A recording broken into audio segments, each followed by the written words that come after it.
Hi, and welcome to Between the Lines. I'm Jade. And I'm Laura. And this is Jude. Morning. We are here to talk everything health, wellness, relationships, A sex life, homeschooling. and everything in between. So on the last one, as you know, I took the lead. Now it's Laura's turn.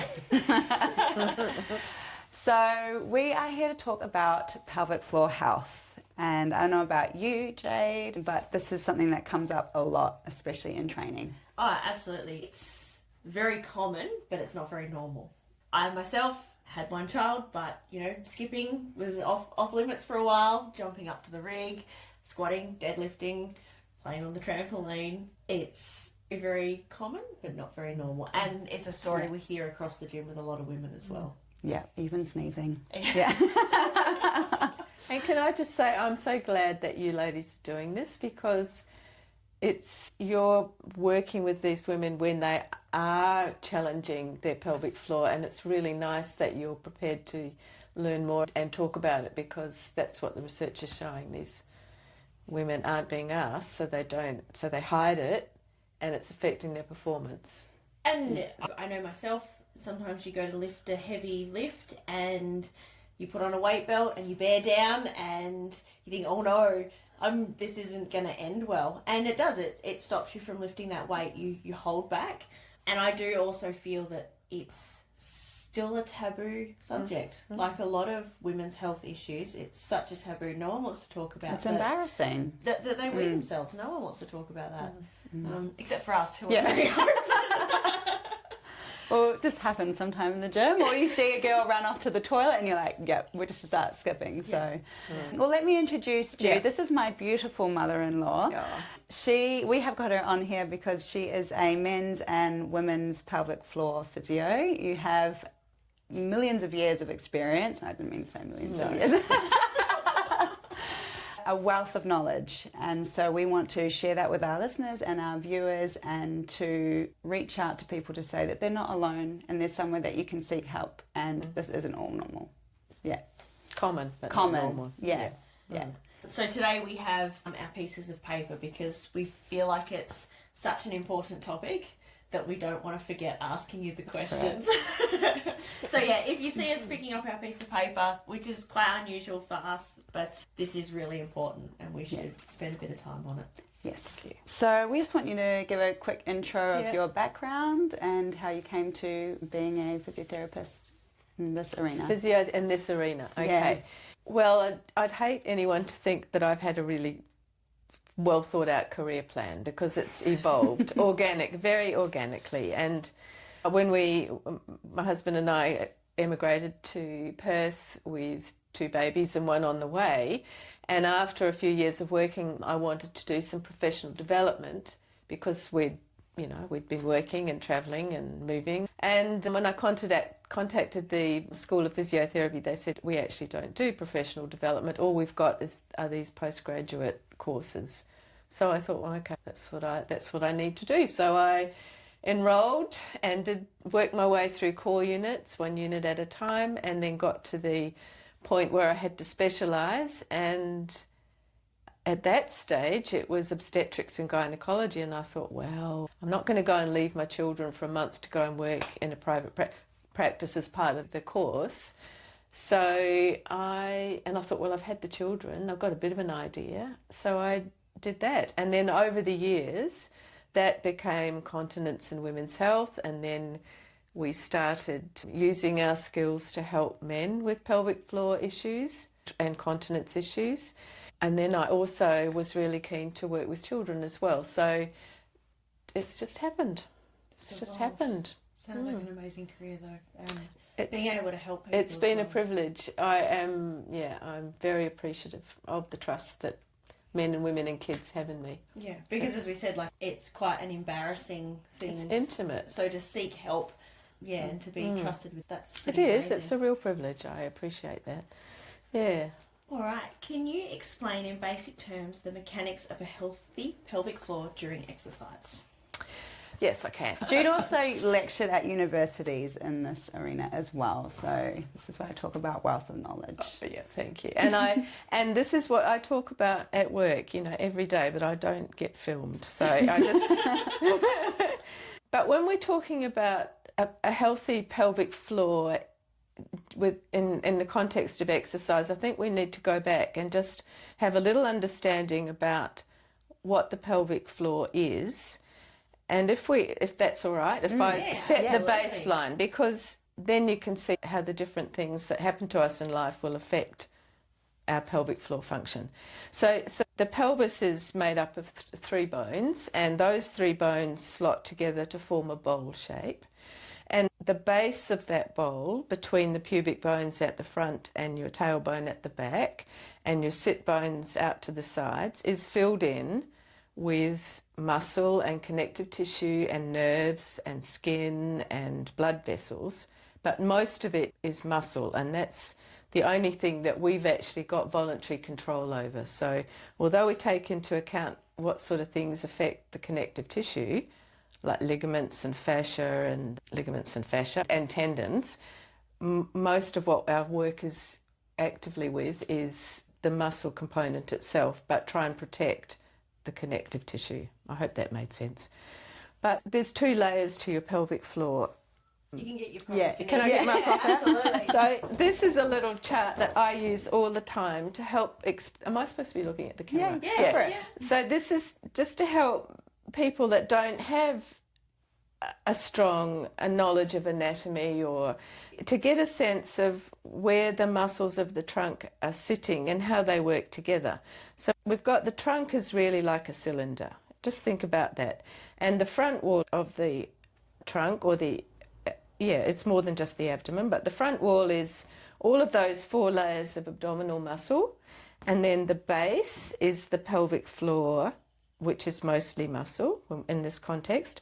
And then we've got the diaphragm at the top, which is a really big dome-shaped muscle. And those 3 muscles actually collaborate. They have to cooperate with each other when we move and when we generate any change in intra-abdominal pressure. So whatever we're doing with any of those muscles will affect what the other 2 are doing. And then what we've got on the back is deep muscle as well, but it's on the other side of bones, so it doesn't have so much of a direct effect on what's happening in pressure changes inside the trunk. Now, if we look down here, it's a small diagram, but this is the front and this is the back, and there's the pubic bones at the front and the bottom of your spine. And for a woman, a female, we've got the bladder tucked in behind the pubic bones with the urethra coming down and forwards a little bit through those muscles. And then immediately behind that is the vagina, and usually the uterus sits forward over the top of the bladder, and then behind that we've got the bowel. And then for men, we've still got the 2 layers of pelvic floor muscles, the deep and the superficial, but obviously without the vagina and the uterus. But then they also have the prostate that sits directly below the bladder, and the urethra travels through that as well. Now, this deep layer of muscle is doing all the hard work. It's supporting all our organs against gravity, in the pelvis particularly, but ultimately what's resting above that as well. So it's got to be able to, even when it's not actively contracting, kind of take the strain, take the load by being healthy and strong and toned of our pelvic and then abdominal contents when we're upright. And it works really closely with the deep lower abdominals and your deep low back muscles to form that little core group. So when we're upright, those deep layers are working like a little corset, like a little panty girdle kind of thing. They're just there giving some very lightweight background support for the bottom half of the trunk, I guess, and the pelvis. So that brings in any issues with low back pain and postural control and things like that because of that core muscle function as well. It also, as I said before, those 3 muscles play together to manage changes of intra-abdominal pressure. So there's that intimate relationship between the 3 of them. And then because of the arrangement of those deep muscles, there's a continence function where the muscle fibres actually come back off the pubic bone, loop around the top of the urethra and pull forwards, and around behind the vagina and pull forwards. They're not big bits of muscle, and then a big strong band of muscle behind the rectum, between the rectum and the anal canal. So when there's pressure from above, or when we're busting and we need to hold on to our bladder and bowel, we can consciously contract the pelvic floor, or it will respond automatically and hold on for us. And then the superficial layer in a female is the anal sphincter at the back, and then around the front it's more about sexual response, sexual function. And in a man it's the anal sphincter at the back, and it's the superficial muscles in the female become the muscles down the length of the penis, which is where the sexual function comes in for them. So that's how many jobs that muscle has to do, lots of different things depending on our position and our activity and what our bladder and bowel are doing and about sexual function. So it's quite complicated. And when when it's not working well, then some of those things are difficult to manage. So that's the healthy pelvic floor, just as is. And if we're talking about in the context of exercise, it really needs to be able to support all those organs and support the connective tissue, which is helping to position those organs against pressure from above, like when you strain, or when you're running or jumping or skipping, that ground reaction force. So your feet land on the ground, and then there's like a dung dung, there's this boom kind of reaction, and the muscle has to absorb that force and then kick in and support the bladder, neck and the uterus against that pressure. So to do that, it has to be fit and not too tense and not too weak. And the connective tissue needs to be intact, because those organs are being positioned and stabilized, if you want to use that word, within the pelvis with ligaments. Now, if they get stretchy or weak or damaged, then those organs can move around a lot more than they used to. And so sometimes the pelvic floor muscle can't compensate for that. And so those organs will, if we're talking bladder, if we think about the bladder like a balloon, and the neck of the bladder comes together where the heels of my hands are, and then the urethra is down here. If all of that connective tissue is really in good condition and it's keeping the bladder in a good position, when we cough or sneeze or lift or jump, the bladder might bounce around a little bit, but the bladder, neck and the top of the urethra doesn't fall open. But if this holding on here is not adequate, then the pressure from above allows the bladder, neck and the top of the urethra to go whoop, and you get a little leak. So our response is, okay, well, let's see if we can train up that pelvic floor muscle that comes back and loops around here to compensate for that. So that person, that woman, if it's her, and for men it's often a problem after prostate surgery, radical prostatectomies, with that upper urethra and the bladder, neck isn't so well supported. So that would be, an underactive pelvic floor, that can happen more easily. Yeah. It's understandable, but what about if you've got a really strong overactive? Yeah, well, that's right. If we look at, I heard it, I didn't make this up, but I thought it was a really good analogy. If we think about, and I'll get to the tense pelvic floor, if we think about the pelvis as like a trampoline, okay? The bones are like the frame, and the mat is the connective tissue, and the springs are the muscles. So presuming the frame's intact and you haven't broken anything, that's okay.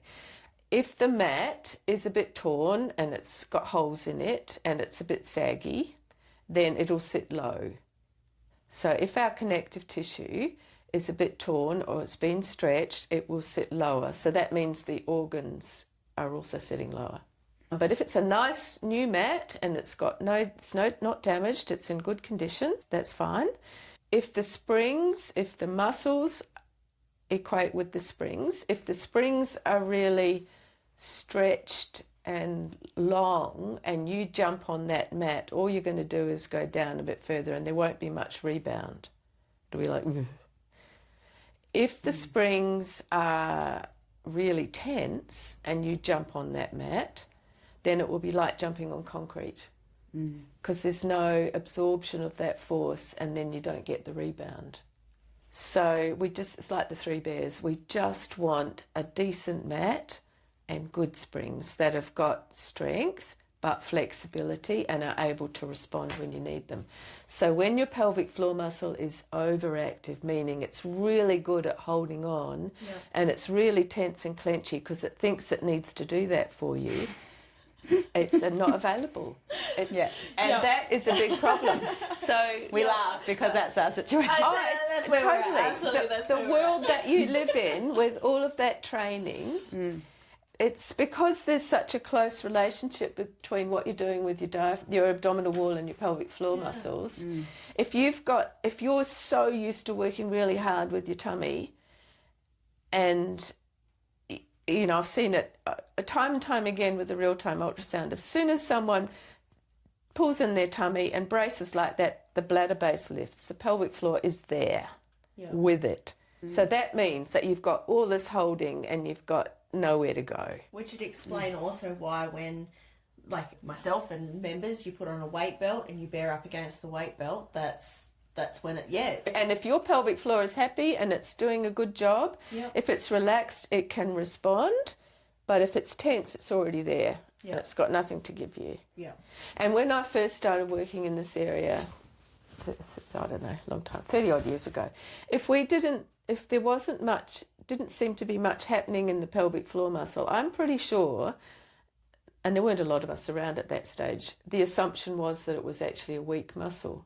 So the advice was, well, if you wet your pants when you jump on the trampoline, your muscle must be weak. So you need to do more exercises. So these poor women are working their butts off and then getting really distressed because it's not getting any better. And they go and see a physio and she says, well, I can't feel any movement. It must be really weak. Well, in actual fact, it's, Olympic level, holding on for Australia. And there's no... That was still happening 9 years ago. Oh, I'm sure it was. And I think it still happens. If I went to a pelvic floor physio for something similar, and they're like, "Oh, just do your Kegels," and I'm like, "But it's so tight." Like I am. What can I do? This is actually making it worse because when I relax, it's much better. So it's still happening. That advice is there to train them and work hard. So thankfully, we've got visual biofeedback with the real-time ultrasound now, so we can see. And she can see, and he can see, and the child can see. That when they do this and this, we can see the bladder lift. Okay, well, the only muscle that lifts it is your pelvic floor muscle. Okay, now can it relax? No, it doesn't. Funny that. And we have to really focus on down training it. So I don't. You did that for me. Good. It was very helpful. And it's not invasive. It's not an invasive thing to do, and it's functional because you can see someone in their normal position. And what happens when you were telling me to hold and now breathe? It was really helpful to see it on the screen. Yeah, that's really cool. Yeah. So thankfully, with learning and clever people doing research and lots of clinical practice, I think we're much, much better at that. And, harking back to that, talking about childbirth and overactive muscles, there'd been numerous women would have been told that they had an episiotomy or they couldn't, they had real trouble delivering their babies because their muscles were too tight. And that was all due to their ballet or their horse riding. And if you're pregnant, you don't do any pelvic floor muscle exercises because that's going to make your muscle too tight and too tense to relax. This is from the obstetricians. And then it would be difficult for you to deliver your baby, which was really unhelpful advice because those women could have had overactive muscles that were also really weak that they didn't know what to do with. So it's... That's a whole nother realm of educating women pre-pregnancy and during pregnancy. What are the common issues that you have seen in that postnatal space with women? Is it too tight or is it weak? The reason that they come and see us is usually because they want some kind of assessment of their baseline, of what their pelvic floor muscle is doing, because you can't see it, and if it's not what you imagine, if you're not confident that you've got the right movement happening, then they don't know if they've got it. The common thing is, I don't know if I'm doing my exercises right. I'm not sure. How amazing is that, though, that women are now educated enough to come and ask for that baseline? I said even 10 years ago, I certainly wasn't educated enough to go and ask for that baseline. That's just It's really amazing. gratifying. Yeah. Yeah. But the thing, they're the women that have got, what do you call it, good health efficacy or something. They've know enough to look for help, but then there's all those other women, non-English speaking, with all our migrants. We've got, so there's still a lot of women that probably miss out, but yes. a lot of education. Yes, and in the UK, because they realise that, well, it's not just in the UK, but because most of these issues with pelvic floor muscle trauma, like overstretching and weakening and maybe some connective tissue, a lot of that mechanical leakage, that leaking with pressure, that's the mechanics of it all, and the support and the response and the timing. And that usually comes unstuck if it's going to, with pregnancy and vaginal births. So the focus in the UK was, well, we haven't got enough pelvic floor physios out there to deal with this. So the midwives in the antenatal clinics are being upskilled to do a basic pelvic floor muscle assessment and then make referrals, which is brilliant. Yeah. That's perfect. Yeah. So, and our midwives are getting much better at that. Not much better at, but including it in their screening. It's not rocket science. It really isn't. But unless someone asks and checks and describes and makes referrals, then it's hard for women. So that would be probably the main reason. I'm not sure. It feels funny. I'm not. So they come for pelvic floor muscle assessment and a program if that's what they need.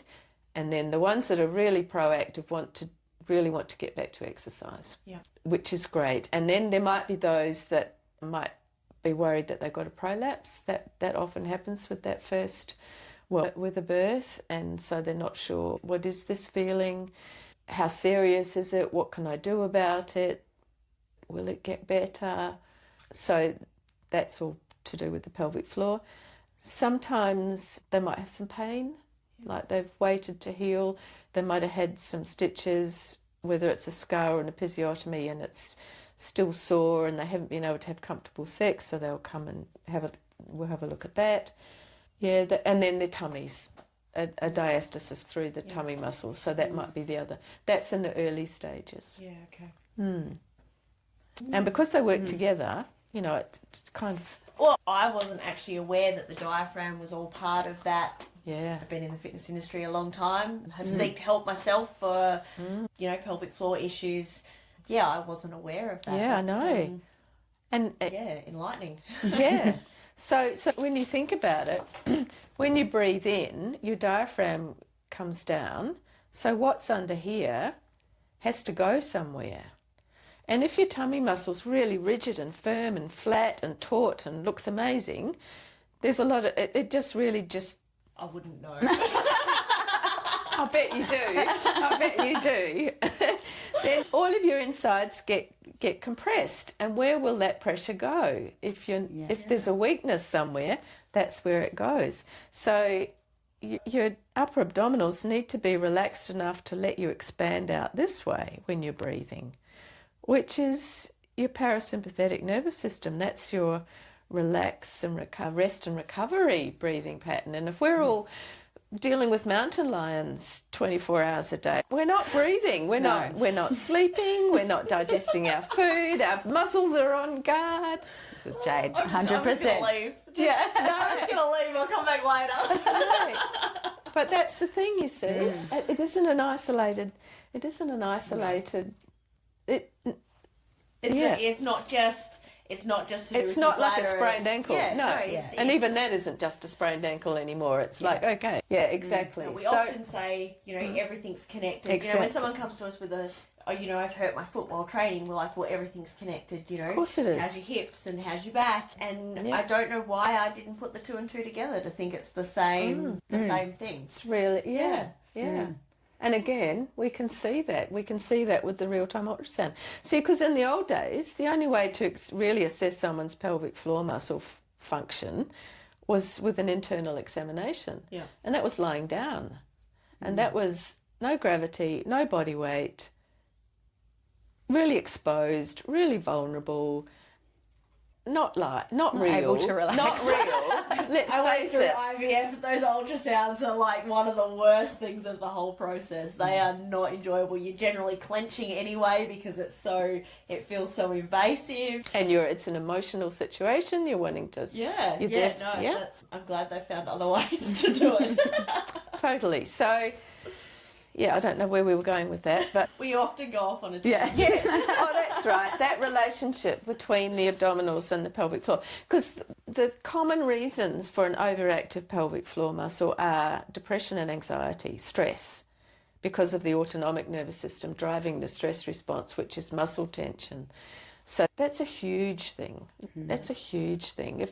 If 1 in 4 Australian women, I think, are taking antidepressants, imagine how many others probably need help but aren't getting any. So it's a huge problem. So there's all of this, okay, well, what do I do? How will I meet all the demands that are being placed on me or I've placed on myself? So there's that driving the muscle activity. Then there's overtraining, ballerinas, dancers, gymnasts, CrossFit. I work with all these amazing athletic young physios. So I know, and my family, So I know, and I'd love to be able to do it myself, but it's not going to happen. And then we've got those that are in pain, and that if you've got pain, if you've got low back pain, hip pain, pelvic girdle pain, bowel pain, gynae pain, endometriosis and polycystic ovaries and all of that pain, that provokes that protective guarding as well. So it's a big thing. Massive. So if we're not looking at the whole person, we're going to miss stuff, and we'll give them the wrong advice. Yeah, and run it like runners. Run it. Women who want to get back to running and they find they can run for 20 minutes or so and they're okay, or half an hour, and then the second half of the run they're wetting themselves. What the heck? We look at the muscle, seems to be moving okay, you can feel it. And then I think what's happening is their breathing gets laboured because they're tiring and they start bracing, and now the pelvic floor muscle can't support them. That would also equate to... And that would probably come into some of what you're doing as well. In the afternoon. Yes. Yeah, so afternoon training classes are definitely...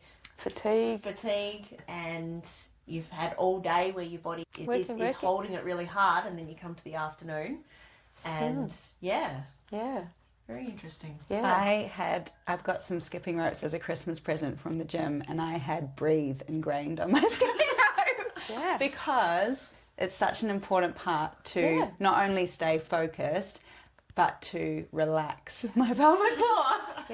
Literally the reason. So it really comes into everything. And what I thought was really timely when you asked me about this was I just listened to a lecture from a PhD physio over in Melbourne, and she did a study asking high-level athletes and sports women. It was like a screening study, asking them about their experience with their sport and their pelvic floor and continence. And it wasn't so much assessing physically, but I think it was 1 in 3, and I'm not very good at remembering numbers, but 1 in 3 of the respondents indicated that they did not perform at their best because they were worried about wetting themselves. And then the summary was, well, if someone had asked you about this, Yeah. So the more, I think we talked about, Laura, when you first did your course, to include it in your little assessment, some kind of gynae women's healthy type question, because it's not something people volunteer necessarily unless they're really confident and they're, you know. Oh, women definitely, men too, suffer in silence. Yeah. Yeah, and it is extremely distracting, especially in a gym space or in an athletic space. It definitely distracts you from what you're doing and holds you back. Yep. Yeah. Well, I just thought about having, nervous wheeze. But again, that would be the sympathetic nervous system that's on hyper mode. I just did.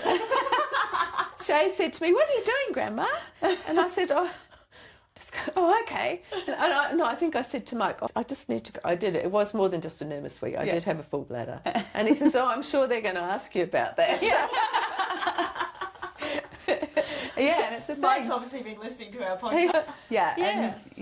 And when we've had competitions, I going to the toilet very frequently, so just feeling very tense, Of course, of course you will. Yeah. It's driving all, and you see the bladder and the bowel are smooth muscle, and that's completely governed by the autonomic nervous system. So there's more input into the autonomic nervous system. There's going to be more, heart rate, blood pressure, sweating, breathing pattern, bladder and bowel behaviour. So what you're saying is people need to do yoga. Yes, I am saying that. Yeah. And I do say that. And you do it. Yeah, I do. And so we have to balance out. So usually when someone's got this overactive muscle for whatever reason, then it does come back to the autonomic nervous system.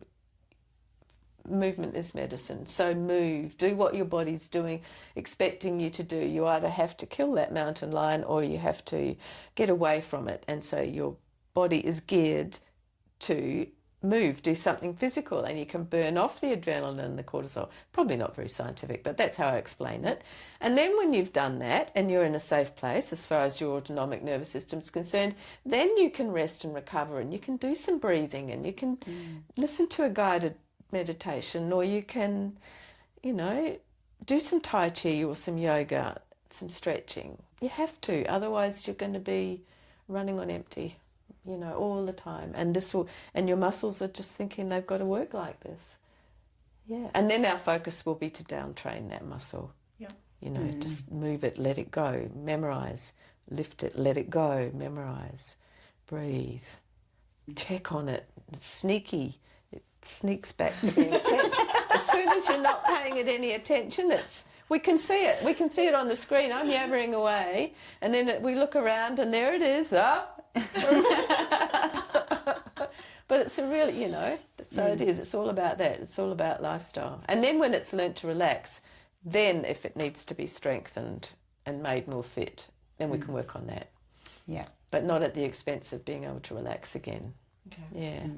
So do you find that a lot of the times if it is constantly stressed out and holding itself up, that there is a lot of that weakness as well? Yeah, because it's not moving through a full range.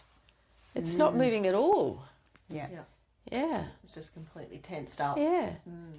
And it's often in association with clenching your jaw. So I always ask, do you bite your teeth together? Have you been told that you grind? Do you get necky and headachy through your upper traps? Do you hold your tummy in all day? And it isn't just the overtraining. Yes. I'm very attacked.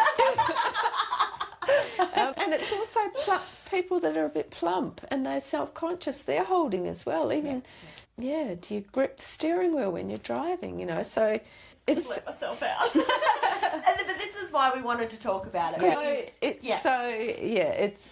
People can relate on so many different levels to it. Yeah. And with the children, if the children have been born with, thanks to their genetics, an overactive bladder, if they've got urgency and frequency and they're wetting their bed at night and it's all very, very hard for them to manage, then their pelvic floor muscle can become overactive because that's all they've got to control this busting feeling that they're experiencing all the time. Interesting. It just comes into everything. Yeah, it's absolutely amazing. How does that equate to like C-sections? So obviously, so how does a C-section affect a pelvic floor?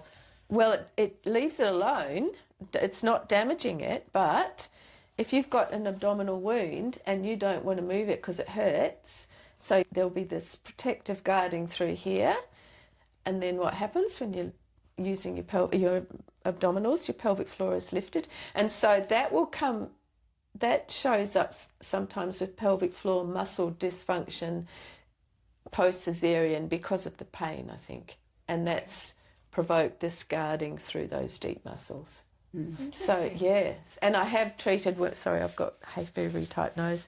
You're okay. It's cold in here. Treated women that have all of a sudden they're having uncomfortable sex. Well, how come? I didn't even have a vaginal birth. What's going on? It was all right before, and now it's not. Oh, that's because and you got a new baby, and you haven't done it before, and so there's all the anxiety and. So that's where it affects it more as far as behaviour in the muscle. It's not the physical properties side of the muscles, yeah. The main thing I'm getting, like when you're talking, is that majority of the pelvic floor issues seem to be like from that emotional response rather than a physical response. Well, we do know that it's, one of the big risk factors for that mechanical leakage with coughing, sneezing, so stress, urinary incontinence, is childbirth. Yep. Big time. But then there's also, we've got to think about the effect of the hormones on your connective tissue and your smooth muscle, making everything more stretchy as well. Yep. So that will hopefully resolve with time. What was the emotional versus yes. physical, Yeah. I can't remember what I was going to say then, Jade. It's all good. I'm going to throw another curly one. Yeah. And look, we could probably throw curly ones at you. How does that, like, hormones come into play? Have they done... Yeah. Well, on that. Yes. Well, we used to think that women we know that estrogen and progesterone are going to change, and relaxin work on your connective tissue. So you can expand and grow the baby, and then if you're having a vaginal birth, your pelvic tissues can make room for the baby. And we know that as soon as the baby's born, you stop making all those hormones, but the effect that they have on your connective tissue can be like weeks, 6 to 8 weeks, before it completely kind of wears off. And then just think too, if the nerve into the pelvic floor muscle gets a bit bruised and battered and overstretched, then that's a kind of a neuropraxia, where that nerve is not going to be working all that well, which means the muscle won't be getting clear signals, and that takes ages. Nerves take ages to heal, to recover. So that's why we advise low impact, low intensity for 6 to 8 weeks. And in the meantime, work really well with your pelvic floor and your tummy, and go for walks and get some sleep and get to know your baby. Don't lock yourself away and be frightened to do anything, because that's not healthy, but just take the pressure off your tissues for a little while. Have a rest. Recover from this massive life-changing, body-altering experience you've just had. Yeah. But even, not only that, menopause as well, with a change of hormones, that would be affecting pelvic floor as well. Breastfeeding and lack of estrogen affects the quality of your connective tissue, so the vagina will get a bit less well lubricated and a bit more sensitive, and then the bladder and the vagina also lose some of their elasticity without estrogen, so that happens at breastfeeding. So you need a lubricant, and you need to be in the mood, and you need to take your time and all of those things. And then at menopause, perimenopause onwards, changes in the connective tissue. It's not as elastic, not as well lubricated, gets thinner, more sensitive. And then we've got the muscle doesn't respond as well. With aging, it does still respond. So, the recommendation would be to everyone I speak to, just keep your muscle as good as you can get it and keep it there. Yeah. And seek help. Seek that baseline. So you can at least head into those difficult times that you can't avoid with something in the bank, like with your bone density. Yep. And there's another thing. Yeah. But it's getting that specific help, isn't it? Having a look at where each individual is at, because no two are the same. That's right, exactly. How do women and men find like an incontinence physio that is an incontinence physio that is Yeah. Well, I've got that for you. The Australian Physiotherapy Association has a Find a Physio website. Yeah. So you can just Google Australian Physiotherapy Association and then go through all their options. And we're all listed according to where we live and our qualifications. So you need to find someone who's got their postgraduate, this is my belief, postgraduate qualifications in continence and women's health. That's what the postgrad degree is. There are there'll be physios out there that haven't had the opportunity to do that, and they might have like an interest in, they might say, I've got an interest in, especially in like the regions but you need to find someone who's done the undergraduate course is brief, the bit that there's so much for them to learn. So it's really an introduction, and then if they're really keen and they are lucky enough, they can do an elective in their undergraduate degree it's only women's health, and then the postgrad is a master's these days, so they can look for that.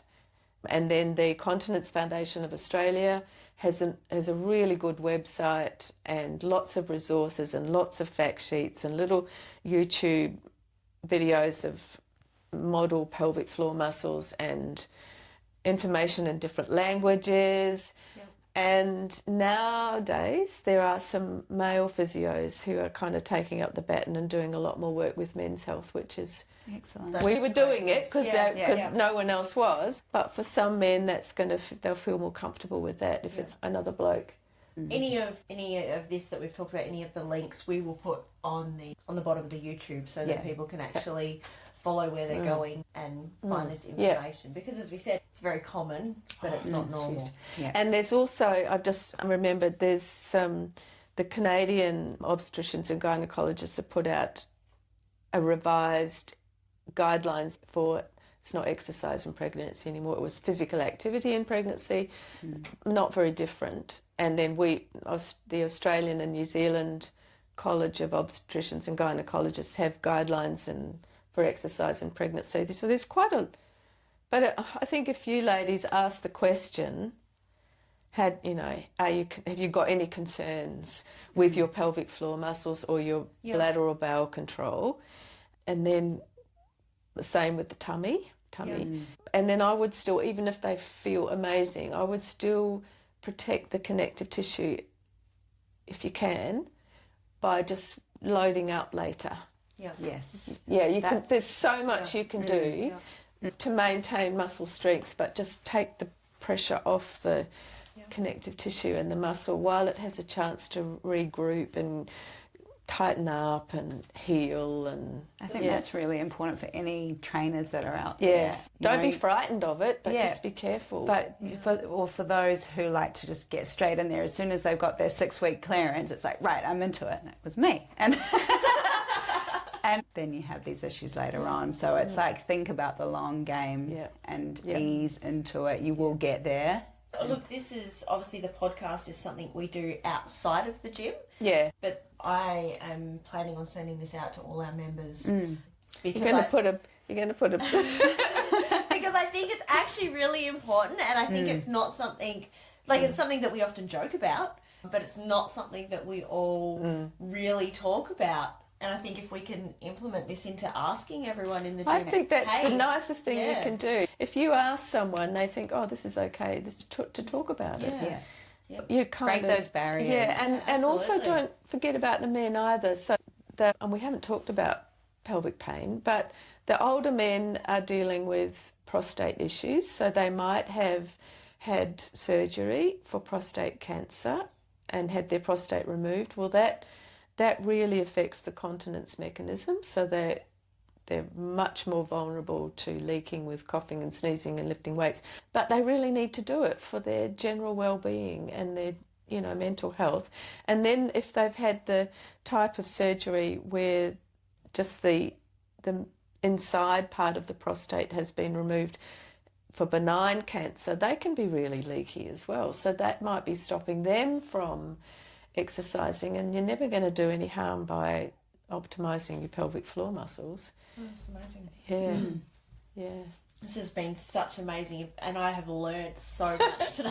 Me too. And I've heard this a few times. Yeah, it's it's nothing that anyone talks about. So unless you go and seek help or you find an interest and go hunting yourself, it's definitely nothing that we talk about. It's so interesting, and it's so much to jam into one little session. Oh, I know. Not to get you back for more. I'm Yeah. sure we've got 1,000,001 more questions and other things that we can talk about.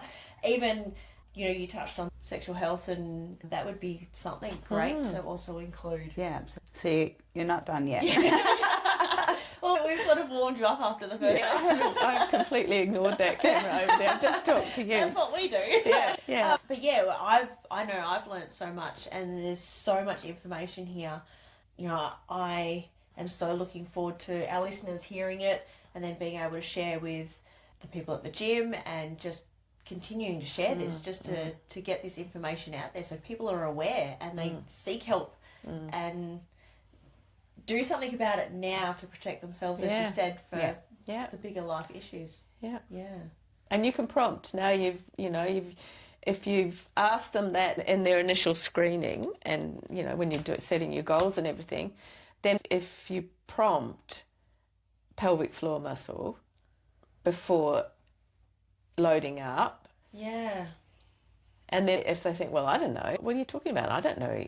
Then you say, okay, well, let's just get you some information here. But that would be if you could do one thing. I watch at the gym. I just watch what the others are doing, and I think, Bring it in as a cue when they're done. Yes. Because if you prompt pelvic floor muscle contraction, in my experience, those deep lower abdominals join in. Whereas if you say activate your core, pull your belly button to your backbone, what else have I heard? Then most people are going to use their big tummy muscle and pull right in, and that doesn't necessarily mean that they'll get support from underneath. But if you come in from underneath, you've got the support there, and then you can breathe because you're not locked on your upper abdominals.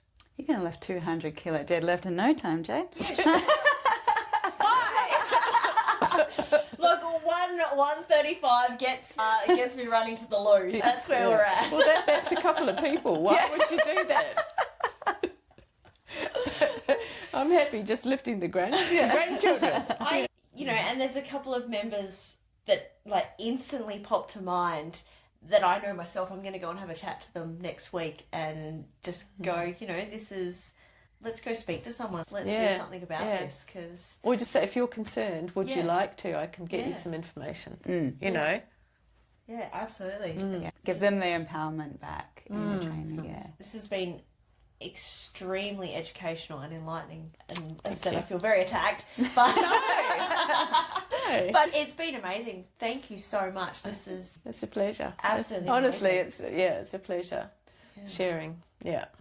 Thank you, Jude. Thank you. And if any listeners, you have any more questions, fire away and we can ask Jude and get back to you. Yeah. And thank you so much, Jude, for your time and your effort and coming here and sharing this with everybody. Thank you. Yeah. Thanks, everyone. Thank you.